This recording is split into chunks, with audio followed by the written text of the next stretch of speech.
The World Bank has lifted its economic growth forecast for South Africa to 1.4% for this year from 1.1%. That sounds like quite a good improvement, but we've got to remember that last year 1.3, this year 1.4.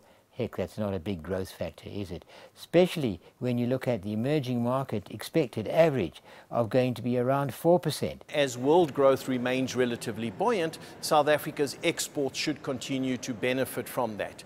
Last year we started to see an improvement in South Africa's trade balance. We moved from regular trade deficits into a trade surplus, and part of the reason for that was higher commodity prices and some traction in export volumes. The higher growth projection signals an overall improvement in the economy, which has been weak for several years. New leadership has helped to lift confidence domestically and internationally. There is a hope that under the new ANC leadership that we'll be able to move forward on policy.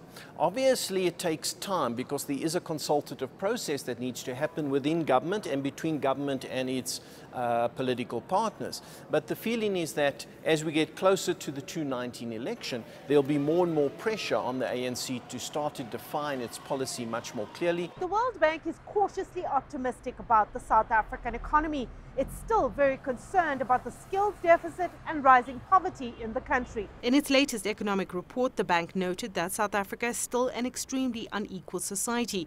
Almost 27% of the working population is without jobs, and more than 17 million people live off state grants.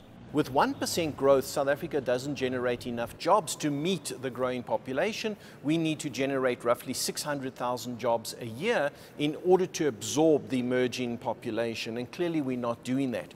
So the net result of that is social inequality, income and wealth inequality, and a rise in social tension, and that feeds over into political discord. As a commodities exporting country, South Africa's growth still depends heavily on the performance of the global economy. The threat of a possible trade war between the US and China could dampen sentiment, but local sentiment is strong. The Reserve Bank is expecting the economy to grow 1.7% this year. The Treasury is projecting 1.5% growth. Sumitra, Nydoo, CGTN, South Africa.